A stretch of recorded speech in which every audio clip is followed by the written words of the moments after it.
حضرت بلال رضی اللہ عنہ اسلام کے ان عظیم صحابہ اکرام میں سے تھے جن کا نام قیامت تک صبر اور سچے ایمان کی مثال بنا رہے گا۔ آپ حبشہ سے تعلق رکھتے تھے اور مکہ میں امیہ بن خلف کے غلام تھے۔ جب مکہ کی سرزمین پر اسلام کی پہلی کرن پھیلی اور رسول اللہ صلی اللہ علیہ وسلم نے توحید کا پیغام دیا تو حضرت بلال رضی اللہ عنہ کا دل اس حقیقت سے روشن ہو گیا۔ آپ نے بنا کسی جھجک کے اسلام قبول کر لیا، لیکن اسلام قبول کرنا ان کے مالک کو ناگوارا گزرا۔ امیہ بن خلف نے ان پر انتہائی ظلم ڈھائے، تپتی ہوئی ریت پر انہیں لٹا دیتا تھا، سینے پر پتھر رکھ دیتا تھا اور کہتا تھا محمد صلی اللہ علیہ وسلم کا انکار کرو۔ مگر اس سخت اذیت کے عالم میں بھی حضرت بلال رضی اللہ عنہ کی زبان سے صرف ایک ہی کلمہ نکلتا تھا، اللہ ایک ہے، اللہ ایک ہے۔ یہ منظر دیکھ کر مکہ کے لوگ حیران رہ جاتے تھے۔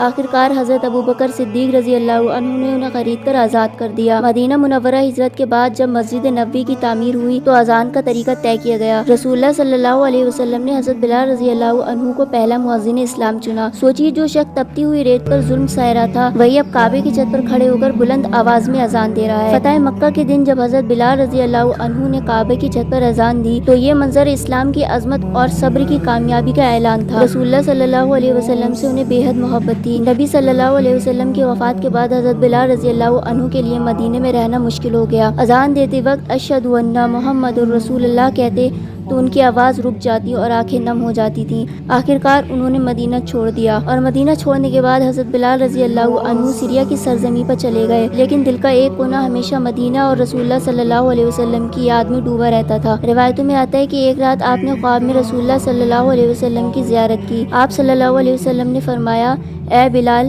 یہ کیسی جدائی ہے؟ کیا اب بھی ہمارا وقت نہیں آیا کہ تم ہم سے ملاقات کرو؟ یہ خواب حضرت بلال رضی اللہ عنہ کے لیے پیغام محبت تھا۔ آپ کی آنکھ کھلی تو دل بے قرار ہو اٹھا۔ اسی وقت سفر کی تیاری کی اور مدینے کی طرف روانہ ہو گئے۔ سفر بھر آنکھوں میں آنسو رہے اور دل میں تڑپ تھی۔ جب مدینے کی سرزمین نظر آئی تو آپ کا دل زور زور سے دھڑکنے لگا۔ مسجد نبوی کے پاس پہنچے تو قدم کانپ رہے تھے۔ اس دوران حضرت امام حسن اور حضرت امام حسین رضی اللہ عنہ نے حضرت بلال سے التجا کی، چاچا بلال، ایک بار ہمیں اذان سنائیے جیسے آپ نانا جان کے زمانے میں دیا کرتے تھے۔ ان کی اس درخواست کو حضرت بلال رضی اللہ عنہ ٹھکرا نہ سکے۔ آپ مسجد کی چھت پر کھڑے ہوئے اور برسوں بعد مدینے میں پھر وہی آواز گونجی، اللہ اکبر، اللہ اکبر۔ پورا مدینہ سناٹے میں ڈوب گیا۔ لوگ گھروں سے باہر نکل آئے۔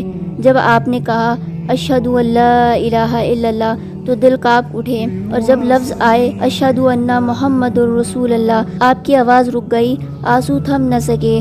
یہ منظر دیکھ کر پورے مدینے میں رونے کی آواز اٹھنے لگی۔ ایسا لگا تھا جیسے رسول اللہ صلی اللہ علیہ وسلم کی یادیں پھر سے تازہ ہو گئی ہوں۔ اس دن پھر سے مدینے نے بلال کی آواز سنی، مگر یہ اذان صرف اذان نہیں تھی، یہ محبت، وفا اور یاد رسول کا سمندر تھی۔